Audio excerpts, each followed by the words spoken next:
그래도 반도체를 왜 봐야 되냐라고 해서 제가 계속 얘기하는데 떨어진 이유가 뭘까? 처음에 뭐에 등장을 했냐면 7월 초에 AI 버블론이 나왔고요. 네. 7월 중순에 미국에서 경기 침체가 올 거다, 뭐 이런 이제 신호가 나올 거다 그러면서 갑자기 뭐 실업률이라든지 여러 가지 이제 지표들이 안 좋게 나오면서 침체 아니야? 침체 오는 거 아니야? 이게 두 개를 연달아 맞았습니다.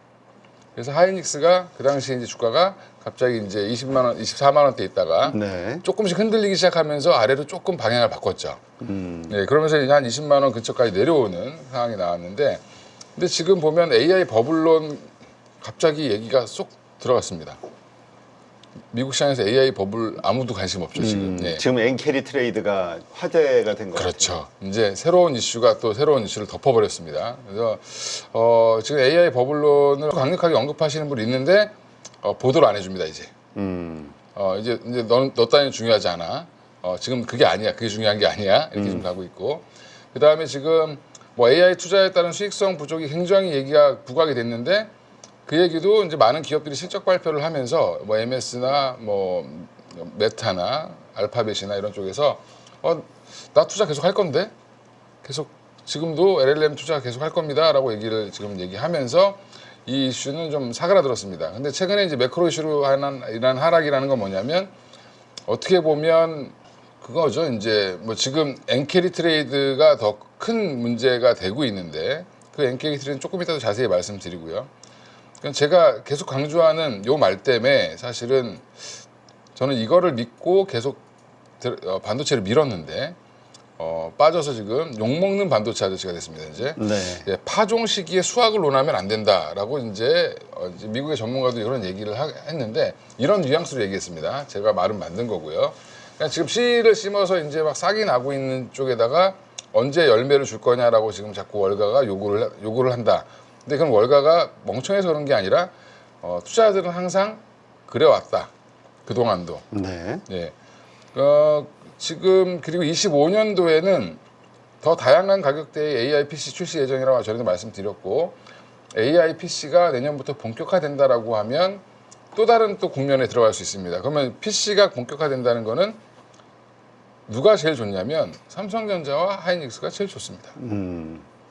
그래서 우리나라 기업들이 더 좋아질 수 있다. 네. 예, 그럼 레거시 반도체부터 시작해서 그 안에 들어가는 칩들을 수요가 많아질 테니까. 그럼 AI PC만 말씀드렸지만 사실은 AI 기능이 들어간 휴대폰도 이제 계속 출시가 되고 있죠. 이게 확산되기 시작하면 또 똑같은 새로운 성장 국면에 들어가는 거고요. 지금 LLM 관련된 반도체와 출원형 반도체, 아식이라고 해서 이거를 이제 보통 맞춤형 반도체입니다. 뭐 애플이 만든 거라든지, 뭐 구글이 만든 거라든지 본인들이 직접 설계해서 본인들이 필요한 대로 만든 이 반도체 시장이 같이 성장할 겁니다. LLM이 죽고 이게 뜨고 이런 게 아니라 LLM은 LLM대로 가고 아식은 이제 더 빨리 크겠죠. 성장성은 아식이 더 클 텐데 이거는 근데 사실 수혜를 우리나라가 보기에는 좀 어렵다. 네. 삼성 파운드리가 잘하면 모르겠는데 잘 못하고 있죠. 예, 그래서 그거는 한 2027년 이후 정도 돼야 삼성 파운드리가 좀 좋아지지 않겠냐라는 얘기도 뭐 노근창 센터장님이 하신 것 같아요. 요거를 이제 지금 모든 분들이 다 관심이 있죠. 네, 그렇죠. 엔캐리.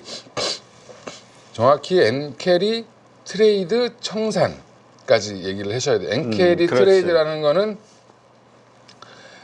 엔화를 빌려서 옮긴 다음에 어딘가 뭐 미국 시장으로 옮기든 한국 시장으로 옮기든 유럽 시장으로 옮기든 가서 트레이딩을 했다. 뭐를 하냐? 주식을 살 수도 있고 부동산을 살 수도 있고 채권을 살 수도 있고 했겠죠. 근데 일본 애들은 그러니까 일본 분들은 뭘 좋아하냐면 채권을 좋아합니다. 일본은 물론 주식도 하겠지만 그렇죠. 기본적으로 엔화를 빌려서 뭘 사냐면 미국 국채를 많이 샀습니다. 그럼 미국 국채를 그냥 사놓으면 여기는 빵 프로고 여기는 뭐 예전에 2% 3%였는데 2, 3%를 먹으려고 간 거죠. 그렇죠.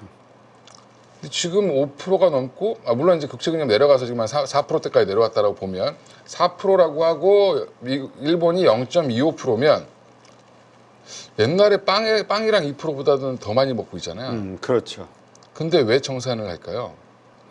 일단 지금 그러니까- 분위기는 금리 인상 이제 0.25 올랐지만 네. 0.5까지 올릴 수 있다고 얘기했지만 그쵸, 그 이렇게 이상이 했고. 또 될 수도 있다라는 가능성. 그래서 미국 내려오고 있고 이게 먹을 폭이 줄어드는데 더 중요한 거는 얘네들이 그렇게 정직하게 투자를 안 하죠. 그래요? 그게 무슨 말이죠? 그냥 만약에 뭐 만엔이라고 하죠. 너무 작으니까 만엔을 가지고 만엔을 꿔서 빌려서 빵프로에 빌려서 뭐 여기 이제 미국으로 가가지고 만엔만큼의 이제 달러로 바꿔서 사놨을 거 아닙니까? 근데 환율이 움직이면 환차 손을 볼 수도 있고 환차 이익을 볼 수도 있죠. 그렇죠. 근데 지금은 환차 손을 볼 가능성이 높아진 거죠. 갑자기 엔화가 160엔에 빌렸는데 140엔까지 가버리면 이 차이가 더 커버립니다. 요만큼 먹으러 갔다가 엄청나게 잃는 거죠. 한차손 때문에. 근데 또 재밌는 건 거기서 정직하게 이것만 사는 게 아니라 그걸 사놓고 그걸 담보로 또 채권을 또 사고 그걸 받은 걸로 또 산 걸 가지고 또 담보를 받아서 대출을 받아서 또 삽니다. 그렇죠. 그러니까 레버리지를 일으킨다는 거죠. 그러니까 100엔, 만엔만큼만의 채권을 사야 되는데 사실상 가서 거의 한 뭐 3만엔, 4만엔어치를 사놓는 거죠. 이론적으로는 무한 반복이 가능하죠. 가죠. 예. 근데 이제 어느 정도 자기들이 이제 한계가 올 수 있을 전까지는 좀 더 하니까 그런 자금들이 이번에 그럼 150엔 이상에서 나갔던 자금들이 이번에 갑자기 돌아오는 겁니다. 돌아왔던 거고. 그러면 갑작스럽게 금리를 BOJ에서 0.25로 인상을 하니까 이게 중요한 건 금리가 문제가 아니라 엔화 가치가 급등을 했는데 그게 서로 부추긴 거죠. 그러니까 금리를 올린다는 거는 결국에는 자기들의 화폐 가치를 높이겠다는 의지고 네. 화폐 가치가 급등 올라가니까 엔캐리 트레이드로 갔던 자금은 나 150엔 때 가져갔는데 저게 140엔 가버리면 어떡하지? 그리고 얼른 넘어오는 거죠. 팔아서. 그럼 환차손을 줄이기 위해서 얼른 넘어온 게 지금 뭐 모건스탠리나 이런 미국에 있는 걔네들이 잘 아는지는 잘 모르겠는데 하여간 뭐 저보다는 똑똑하니까 한 50%가 들어왔다. 네. 그 50% 때문에 지금 일본이 뭐 일본 증시가 박살이 나면서 근데 미국은 그닥게 충격을 받지 않았는데 일본은 엄청나게 충격을 받았습니다. 그래서 일본 BOJ가 이번에 깜짝 놀래서 어제 모여서 이제 얘기를 해서 화요일 날이었죠. 예, 모여서 얘기해가지고 정리를 했습니다.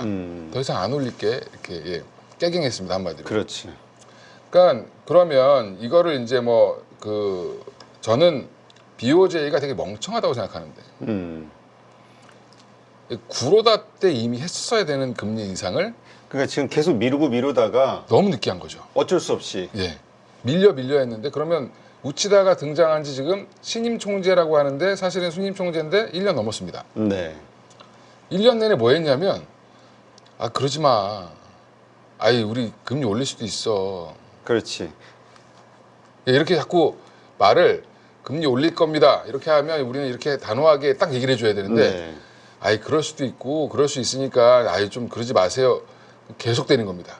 그러니까 엔화 약세가 너무 심하게 내려가니까 그게 방법이 없었던 거죠. 사실 이런 파장이 생길 거라는 걱정 때문에 그다음에 뭐 여러 가지 이유들 다 때문에 알았겠죠. 못 했는데 네. 그러니까 사실 일본은행 총재 서로 안 하려고 그렇죠. 그때 그랬다는 그렇죠. 뉴스가 기억이 나요. 고양이 목에 방울을 누가 댈 것이냐. 그래서 그게 한참 말이 많았죠. 그래서 근데 이분이 그러면 아예 등장했을 때 미국이 그래도 금리를 내린다는 신호를 보내기 전에 빨리 그냥 작년 요맘때 금리를 내리니 많이 하지만 사실은 아직은 잘 모르겠어 이렇게 할 때 올렸어야죠. 근데 지금 갑자기 금리를 내린다는 게 이제 거의 기정사실화 되어 있는데 갑자기 빵 올리니까 이게 갭이 줄어들면서 난리가 벌어진 거고 그거를 전 세계 증시를 불안하게 하니까 모든 당국들이 일본한테 뭐라고 했겠죠. 아마 미국에서도 뭐라고 했었을 겁니다. 네. 자, 내가 금리를 내리고 나서 하든가 뭐 어떤 방향이 정해지고 나서 해야지 갑자기 너네 먼저 치고 나오면 어떡해? 이렇게 얘기했을 텐데 그래서 금리 인상 안 하겠다 또 깨갱했습니다. 네. 0.5까지도 올릴 수 있어 라고 자신 있게 얘기했다가 그렇지. 그러니까 아니야. 자기 민망하니까 네. 부총재가 예. 그래서 우치다 아저씨 때문에 지금 전 세계가 한번 이렇게 됐는데 그분도 사실 불쌍한 분이죠. 그렇지. 자기 하고 싶어서 한 게 아니잖아요. 네. 그 보니까 분위기가. 그러니까 8년 동안 해먹은 그러다가 문제다. 그렇지. 미국이 금리를 올렸을 때, 아베와 함께. 예. 그러니까 마지막에 금리를 한 4%에서 후반에서 5%대로 올릴 때 그때는 같이 따라 좀 올렸어야지 이게 범위를 좀 넓혔어야 되는데 그걸 안 한 게 이게 한 번에 충격을 맞으니까 이런 모습이 나왔고 일본은 그날 그래서 이제 뭐 거의 마이너스까지 갔다가 다시 올라오긴 했지만 이 싸움 엔캐리 트레이드와 이제 미국과 일본 간의 이제 뭐 사실은 일본의 문제인데 내부 문제인데 이게 피해를 본 건 보니까 우리나라가 제일 봤습니다. 예전에 중국이랑 엮여서 피해를 보고 지금은 일본이랑 엮여서 또 피해를 봤습니다. 이게 우리가 수출 국가라 우리가 가진 게 없이 전부 수출로 먹고 사는 나라라 그런가 싶기도 해요. 근데 예전에 보면 우리가 중국이랑 엮일 때는 중국의 수출 비중이 굉장히 많았을 때였고 지금은 미국의 수출 비중이 높아지고 있는 추세죠. 그러니까 우리나라와 일본이 미국의 수출에 의지하고 사는 나라로 똑같이 취급을 당한 거다. 그러니까 뭐 여러 가지 이제 알고리즘 때문에 더 떨어졌다는 얘기도 있고 근데 그거를 처음에 뭐든 트리거가 있었을 텐데 지나고 보니까 이 엔캐리 때문에 그랬네 라고 지금 얘기를 나와서 근데 반도체 얘기하다 갑자기 이걸 왜 얘기하냐 하이닉스가 20만 원에서 16만 밑으로 빠진 거는 그다음에 삼성전자가 8만 원에서 7만 원대로 폭락한 거는 얘 때문이다. 엔캐리 트레이딩. 엔캐리 트레이딩 때문에 청산. 빠졌다. 예, 이 청산 때문에 그 이슈가 트리거가 돼서 프로그램을 자극해서 알고리즘 때문에 빠졌기 때문에 그 자리까지는 언제든지 갖다 놓을 수 있다. 다시 급등할 수 있다. 그렇죠. 근데 오늘 또 엔비디아가 빠져가지고 예 조금 그래서 제가 앞에 물음표 물음표 우리 이건희 대표님 사야 슬슬 하나. 자신감이 그렇죠, 좀 그렇죠. 떨어지고 있어 지금. 그러니까 분할 매수. 그래서 근데 저는 자신감은 있는데 여기 이제 하시는 아니 처음에 분들은- 우리 저 하이닉스 40만 원까지 갈 수 있다 딱 믿는다. 지금도 믿고 있습니다. 그 얘기를 했을 때 얼마나 자신감이 넘쳤어요. 예, 지금도 믿고 있습니다. 그러니까 하루 일희일비하지 마시고 지금은 사 모으셔야 되는 시기다. 근데 그게 참 쉽지가 않아요. 저도 이렇게 네. 어떤 종목에 대해서 처음에 그런 확신이 있어도 그리고 여러 가지 공부해서 그래 이런 건 이 정도까지는 갈 수 있어 가치가 있어 믿어도 이 가격이 떨어지면은 믿음이 사라지죠. 흔들려. 예. 그거는 그 주님으로도 극복이 안 됩니다. 예, 저도 그런데 그래서 이제 그러면 또 고민을 하는 거죠. 다시 원래로 돌아와서 빠진 이유를 제가 분석을 했더니 AI 버블론 그다음에 경기 침체 이거는 이제 어느 정도 사그라들었는데 엔캐리의 문제였잖아요. 그러면 마지막 일격은 요게 잠잠해지고 그러면 이제 제가 요즘에는 뭐만 보냐면 또 근데 미국이 또 어제 국채를 또 발행하는 바람에 그 뭐 입찰이 입찰을 인기가 했죠. 없었다고. 예. 아니, 이 와중에 또 입찰을 해가지고 금리가 또 튀게 만드는 그런 하여간 미국 애들이랑 일본 애들 때문에 아주 힘들어 죽겠습니다 지금. 근데 결국에는 우리가 반도체가 그러면 AI 산업이 죽을 거냐 안 죽을 거냐 그것만 보시면 된다. 그러면 소비자가 누구냐면 메타나 뭐 지금 뭐 오픈 AI나 마이크로소프트나 구글이나 이제 이런 애플이나 이런 빅텍 기업들이 결국엔 삼성전자나 하이닉스의 고객이 될 수밖에 없는데 돌아 그럼 엔비디아도 마찬가지죠. 그쪽이 다 고객인 거죠. 근데 그들이 투자를 줄이지 않는 한 근데 갑자기 걔네들이 투자를 줄인다. 나는 이제 AI 못 해먹겠어. 이러지만 않으면 이 흐름은 갈 거다. 근데 지금 생각보다 긍정적으로 보다가 지금 한번 맞았죠. 엔캐리 트레이드도 맞고 뭐 여러 가지로 맞았는데 이게 한 대 세게 맞고 나면 누가 주먹만 들어도 무서워요. 그렇죠. 그리고 이제 우리 엔캐리 트레이딩 청산이 완료된 게 아니잖아요. 또 할 것이다. 또 규모가 얼마일지 모른다. 서로 엇갈리니까. 근데 그게 이제 이 불안감이지. 청산되려면 그들도 이제 짱 보고 있겠죠. 이렇게 보고 있다가 엔화가 더 약해질 것 같다. 아니, 강해질 것 같다. 그러면 140 밑으로 빠질 것 같다. 그거는 일본의 금리가 튈 때, 전제 조건은 금리를 더 올릴 때 0.5까지 올린다는 가정하에 그런 거고 0.25에서 막았죠. 이제 더 이상 안 올린다라고 했기 때문에 N과 N달러 환율이 다시 올라가면서 엔화 약세 기조가 돼서 150엔을 넘어가면 굳이 트레이딩을 할 이유가 없죠. 청산할 이유가. 없어지면 그들도 천천히 하겠죠. 급하게 하면 급하게 할수록 자기들도 엔화를 비싸게 사야 됩니다. 그러니까 바보가 아닌 이상 지금 제가 볼 때는 바로 지금 할 이유는 없다. 그래서 물론 제 예측인데 또 틀릴 수도 있죠. 그래서 뭐 여전히 걱정은 해야 되지만 이 항상 주식이라는 게 걱정이 없는 날이 있었나요? 지나고 보면 되게 걱정 없었던 것 같지만 걱정을 타고 다 올라가다가 생각지 못한 걱정 때문에 한번 빠지고 또 다시 이게 아니네 그러고 올라가고 이게 반복되는 게 이제 주식시장이니까 저는 반도체 이제 적극적으로 사야 하나 제가 물음표를 달았지만 좀 여유를 가지고 내년까지 보신다고 생각하고 사놓으시면 뭐 지금 저희가 뭐 제가 사라고 하는 게 지금 뭐 작은 종목들이 아니니까 네. 예, 하이닉스 위주로 말씀드리는 근데 거고요. 지금 이미 물려있는 분들 입장에서는 좀 공부스럽잖아. 30% 막 20% 마이너스 이렇게 돼 있으면 어떻게 해야 됩니까? 근데 근데 앞으로 또 변동성이 있잖아요. 더 빠질 가능성도 있는 거고. 그렇죠. 그래서 지금부터는 생각을 바꾸셔서 16만 원 밑으로 빠진다. 만약에 하이닉스가 그러면 사는 걸로 더 사는 걸로. 계속 사? 네. 돈이 없는데? 그러면 기다리셔야죠. 그냥 기다리셔야죠. 버티자. 버티면 됩니다.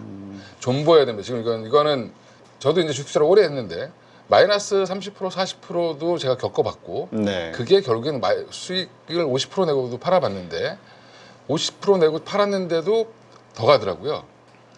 제가 너무 싸게 판 거였어요. 나중에 보니까. 이제 그게 결국에는 너무 오래 참아서 그런 건데 사실은. 그렇죠. 예, 근데 이제 지금은 기다리면 되는 장이다.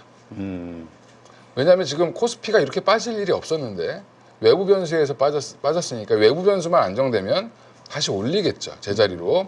제자리로 돌아가는 과정에서 나올 거니까 그래서 제가 이거는 그래서 하이닉스랑 삼성전자 중심으로만 하십시오라고 말씀드리는 거예요. 그러니까 왜냐면 그 지난번에도 말씀하셨지만 한미반도체라든가 이스페타시스 네, 또 PSG 좋게 홀딩스. 얘기하셨었잖아요. 좋습니다. 좋은데 지금 하이닉스랑 삼성전자가 못 올라오면 얘네도 못 가니까. 못 갑니다. 아니 그러면 그런 건 어떻게 보세요? 어차피 비슷하게 빠졌다고 하면 한미반도체나 이스페타시스를 팔아서 SK하이닉스 종목 교체하는 거. 그것도 나쁘진 않습니다. 좋은데 근데 문제는 뒤늦게 따라가는 한미반도체나 이스페타시스가 굉장히 빠를 수 있습니다. 더. 반등이. 하이닉스가 어느 정도까지 올라와 주면 하이닉스는 지금 반등이 빠를 거고요. 만약에 반등이 나온다라고 하면 삼성전자도 그렇고 지금은 대형주가 먼저 가고 그 다음이 쫓아가는 형태. 그러니까 지금 이거 바꾸고 이렇게 하시면 시장이 안 좋을 때 너무 열심히 하시면 오히려 손해 봅니다. 그래요. 지금 어차피 꼬였다면 지금은 네. 그냥 좀 스테이 무식하게 기다려야 됩니다. 바보 어리석다 소리를 들어도 그냥 버텨야 된다. 이럴 때는 오히려 시장을 열심히 보시면 안 됩니다. 계좌 덮고. 그 자꾸 보면 화나죠.